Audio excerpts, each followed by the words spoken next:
দুজন মিলে ভালোভাবে রেডি হয়ে গেছি আর এখন আমরা যাচ্ছি কিন্তু মেটা মিট আপ কলকাতা ইভেন্টে, যেটা অর্গানাইজ করা হয়েছে কিন্তু আমাদের ওজি বাইদার লেকে। তার সাথে ছিল আইপিএল ওয়াচ পার্টি, যেখানটাতে আমাদের কলকাতার খেলা ছিল সেদিন, অ্যান্ড তার সাথে খাওয়া দাওয়া মজা ফান আরো অনেক কিছু। তার সাথে সাথে এই ভিডিওতে তোমাদের সাথে অনেকে দেখা করাবো যারা যারা এই পার্টিতে একসাথে থাকছি আমরা। তো চলো আমরা বেরিয়ে পড়েছি 4:30 নাগাদ বাড়ির থেকে, এবং লং একটা জার্নি আমাদের দিতে হবে, প্রায় 30 মিনিটের লংই বলতে পারো, কারণ যা গরম পড়েছে তাতে এসি চললেও কোনো কাজ হয় না। চলো যেতে যেতে তোমাদেরকে বলি, লাস্ট 2022 বা 23-এ, হ্যাঁ 22শে নভেম্বরে আমরা ইউটিউব ইভেন্টে গেছিলাম। তো সেটার পরে এটাই আর একটা যাচ্ছে। আর এই যে হচ্ছে আমাদের আইটিসি রয়্যাল বেঙ্গল, এর ঠিক অপোজিটেই রয়েছে ওজি বাইদার লেক রেস্টুরেন্ট, যেটা ভীষণই সুন্দর একটা ভিউ। তোমরা অনেকেই দেখেছো, আমি একটা ফটো পোস্ট করেছিলাম, অনেকে আমাকে বলেছিলে, সেই জন্য তোমাদেরকেও বলে দিলাম।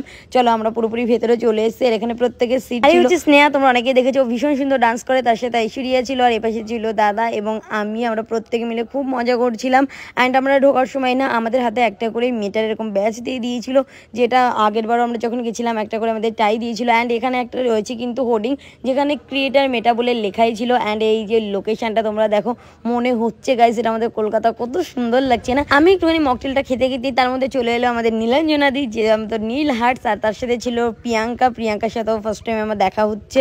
অ্যান্ড এখানটাতে আমাদের কলকাতার কিছু খেলা বা একটু কিছু কোশ্চেনের জন্য এখানে একটা ইন্টারেস্টিং এখানে প্লে হচ্ছিল, যেখানে অনেক কিছু জিজ্ঞাসা করা হচ্ছিল, লাইক সব থেকে কলকাতার দামি প্লেয়ার কে, সব থেকে বেশি রান কে করেছে, যে জিততে পারছিল বা যে এটার উইনার হচ্ছিল তাকে একটা করে জার্সি দেওয়া হচ্ছিল। যেখানে লিমিটেড কিছু কোশ্চেন ছিল, আর দাদা যেগুলো অনেকগুলোই পারতো, কিন্তু আনফর্চুনেটলি ও এখানে অ্যান্সার দিতে পারেনি। অ্যান্ড এখানে একটা লাইন ছিল, করবো লড়বো জিতবো রে, তো সেটাই হচ্ছে এখানে হচ্ছিল। যাই হোক, তারপরে আমরা চলে এলাম খাওয়া দাওয়া করতে। অ্যান্ড এখানে আমাদের থ্রেডসের প্রচুর কিছু বোঝানো হচ্ছিল, যেটা আমাদের ইনস্টাগ্রামের যে থ্রেডস থেকে কি হবে, অ্যান্ড ব্রডকাস্ট চ্যানেল, যেরকম ইনস্টাগ্রামে তোমরা এখন জানো অনেকেই আমাদের যারা ফলো করে তাদের সাথে কথা বলার জন্য একটা broadcast channel and WhatsApp channel হয়, সেগুলো নিয়ে আমাদের কিছু বোঝাচ্ছিল। অ্যান্ড আমি তার মধ্যে সবাই মিলে খাওয়া দাওয়া করছি। তার সাথে তো খাওয়া দাওয়া চলছিলই নানান ধরনের। অ্যান্ড ক্রিয়নদার সাথে ফাইনালি দেখা হলো, এর আগেও দেখা হয়েছে, কিন্তু যেহেতু তার মধ্যে আমাদের ইভেন্টটা স্টার্ট হয়ে গেছিলো তাই কথা বলতে পারিনি।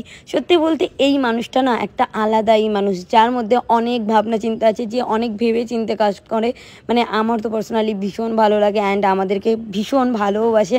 আমার সত্যি ভীষণ ভালো লাগে মানুষটাকে। চলো তারপরে একটুখানি আমি কফি খেয়ে নিয়েছিলাম, আর আমার দাদা এটাই বলছিল, সত্যি তুইও একটা মানুষ রে, যে এখানে এসেও ছাড়লি না। আমার কফি খাওয়া দেখি না গুনগুন লিটারেলি বলছে, সীমান্তি তুমি এর মধ্যে কি করে কফি খাচ্ছ, আমার তো গরম লাগছে। আমি যে আমার এখন মাইন্ড ফ্রেশ করার জন্য এটাই ঠিক আছে। তারপর আমি একটু লেকের সাইডটাতে গেলাম। অ্যান্ড এখানে রাত্রেবেলার ভিউটা আরও বেশি সুন্দর, পেছনে আইটিসি রয়্যাল বেঙ্গলটা তো আরও বেশি সুন্দর লাগছিল। তারপরে তো আমরা এখানটাতে বসে অনেক গল্প করছিলাম। অ্যান্ড নতুন একটা খাবার, নতুন না মানে আমার কাছে নিয়ে এসেছিলো মাশরুম টোস্ট। আমি বললাম না আমি খাবো না, আমাকে নীলাঞ্জনাদি প্রচুরবার এটার জন্য রিকোয়েস্ট করেছে খাও, কিন্তু আমাকে কেউ খাওয়াতে পারিনি। আর তারপরে দাদার সাথে রাহুলদার সাথে কথা বলছিল, আমিও কথাবার্তা বলছিলাম। অ্যান্ড তারপরে আবারও আমরা চলে গেলাম খাওয়া দাওয়া করতে, কারণ একবারে ডিনারটা করেই আমরা যাব। আর এখানটাতে ভীষণ টেস্টি খাবার ছিল, তোমাদেরকে আগেও বললাম, যার মধ্যে কিন্তু এই প্রনটা আমি খেয়ে না আমার লিটারেলি কীরকম একটু লাগছিল বলে আমি ফেলে দিয়েছি, একটু চিলিমিলি টাইপের ছিল তো ওই জন্যই। আর এখানে নীলাঞ্জনার দিনে একটা ছোট্ট একটা স্ট্র নিয়ে বলছে দেখো এটা সাইজটা কি সুন্দর না।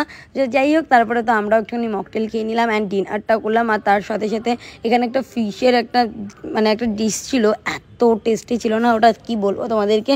যাই হোক, এখানটাতে তারপরে আমরা বসে প্রায় 3 থেকে 4 ঘন্টা কাটিয়ে দিয়েছি। অ্যান্ড এখন আমরা খেলা দেখছিলাম। আর এই একটা ছোট্ট কিমা টাইপের ছিল চিকেনে, যেটা খেতেও কিন্তু অনেক ভালো ছিল। আর তারপরে আমাদের চলে এলো পিৎজা, কারণ আমরা ভাবলাম যে ডিনারে আমরা পিৎজাই খাবো, তো একটা বড় দেখে পিৎজা নিয়েছিলাম, যেটা বেসিক্যালি আমরা কেউ শেষ করতে পারিনি। কিন্তু হ্যাঁ, পিৎজা আমি তো ভালোবাসি ডমিনোজের, এই পিৎজাগুলোও ভালো লাগে, বাট এখানে যদি ডমিনোজ হতো আমি হয়তো ফেলতামই না। আর নীলাঞ্জনাদি বললো না সত্যি আমারও ভালো লেগেছে। নীলাঞ্জনাদি আগেও বলছিল, কারণ নীলাঞ্জনাদি এর আগে এসেছিলো। চলো এবার আমাদের খেলা স্টার্ট হচ্ছে, আর খেলা দেখার জন্য তো আমরা খুব এক্সাইটেড।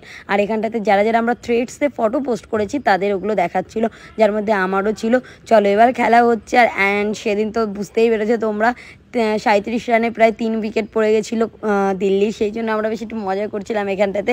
বেসিক্যালি আমি কিন্তু কলকাতা সাপোর্টার্স নই, বাট আরসিবি বাদে কিন্তু কলকাতাকেই আমি তারপরে সাপোর্ট করি আর করেই যাব। তোমরা বলতেই পারো এটা কীরকম ধরনের সাপোর্টার্স। হ্যাঁ, ওই মানুষটা আছে বলে শুধুমাত্র কিন্তু আরসিবিকে সাপোর্ট করি, বাদ বাকি টাইম না।